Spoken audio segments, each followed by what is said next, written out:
Sabe, é incrível pensar que tem uma coisa que tá assim em todo lugar no nosso corpo, né? No cabelo, na pele, no sangue, até nas reações que mantêm a gente vivo. São as proteínas, né? Trabalhando sem parar. Exato, elas mesmas. Bem-vindos a mais uma conversa aprofundada aqui. Hoje o foco são elas, as proteínas. Vamos mergulhar um pouco na bioquímica, na farmacologia para entender melhor essas moléculas. Isso aí. A ideia é destrinchar o básico, né? Entender a estrutura, por que são tão importantes. São as macromoléculas mais abundantes nas células, afinal. Perfeito. Então, para começar do começo mesmo, o que define uma proteína? Olha, de forma simples, pensa num colar bem longo, um polímero. Cada miçanga desse colar é um aminoácido. Ok, um colar de aminoácidos. Isso. E o que une uma miçanga na outra é a ligação peptídica. Mas o ponto-chave, assim, o mais crucial mesmo, é a sequência certinha desses aminoácidos. É a estrutura primária. A ordem faz tanta diferença assim? Total. Essa ordem vem lá do nosso DNA. Ela que diz qual vai ser a proteína e o que ela vai fazer. Pensa só, na anemia falciforme. Já ouvi falar. Então, a troca de um único aminoácido, na hemoglobina, uma única pecinha no lugar errado, já deforma a proteína toda.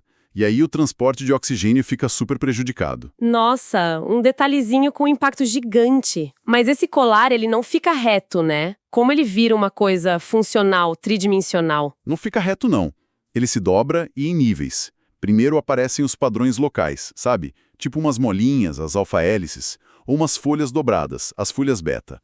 Essa é a estrutura secundária. Certo, uns padrões. Isso.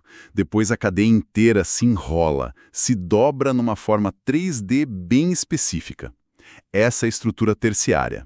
E é essa forma 3D que realmente permite que a proteína faça o trabalho dela. Ah, então é aí que a mágica acontece, digamos assim. Exatamente. E algumas proteínas ainda juntam várias dessas cadeias já dobradas, tipo a hemoglobina, que tem 4. Aí chamamos de estrutura quaternária. Entendi. E o que segura essa estrutura toda no lugar? Imagino que não seja simples manter essa forma 3D. É um equilíbrio delicado, sim. Várias forças atuam juntas.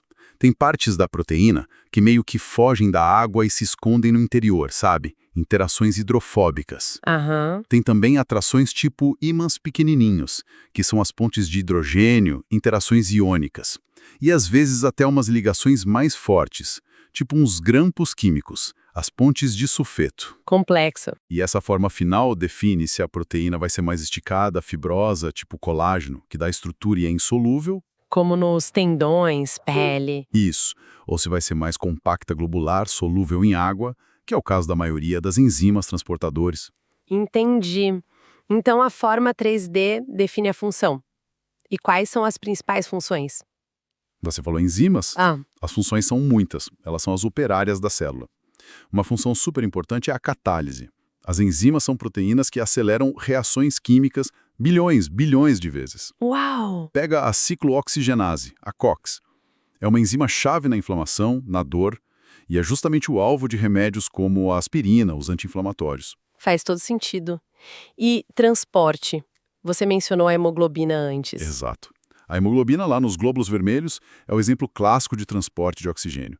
E ela tem um mecanismo interessante, chamado ligação cooperativa. Como assim? Quando ela pega a primeira molécula de oxigênio, fica mais fácil pegar as próximas.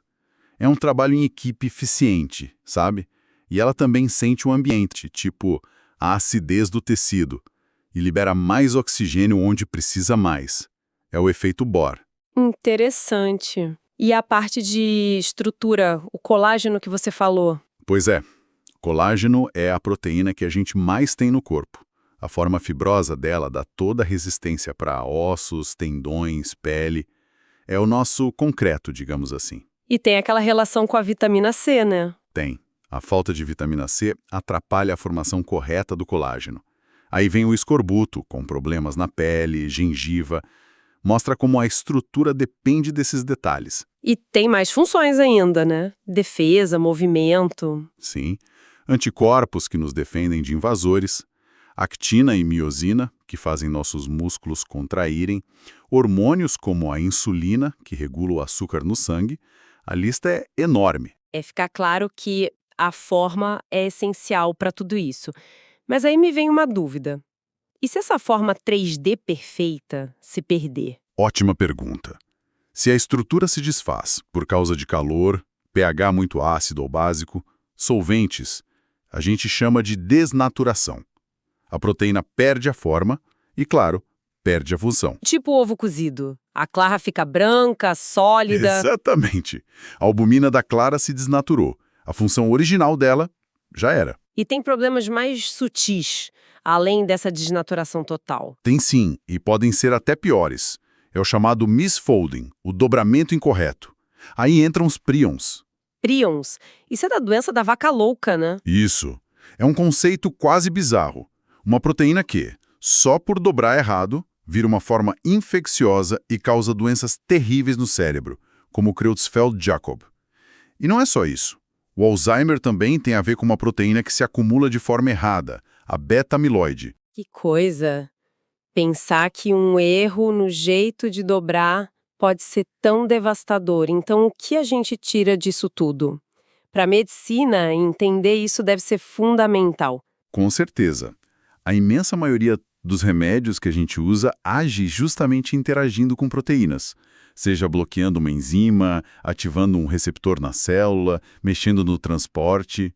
Entendi. Então, entender como as proteínas funcionam, como elas se dobram e como elas erram ao se dobrar é, assim, a base para a gente desenvolver novos tratamentos e usar os que já existem do melhor jeito possível. Faz todo sentido. É um mundo complexo esse dentro da gente. É sim. E fica até uma reflexão, né? Esse processo de dobramento é incrivelmente rápido e preciso na maioria das vezes. Mas quando dá errado, as consequências são drásticas. Pois é. Será que um dia a gente vai conseguir, sei lá, consertar uma proteína que dobrou errado lá dentro da célula? Ou direcionar o dobramento para curar um Alzheimer, uma doença priônica? O estudo completo do proteoma, que é o conjunto de todas as proteínas e como elas interagem, ainda tem muitos desafios e, com certeza, muitas descobertas pela frente.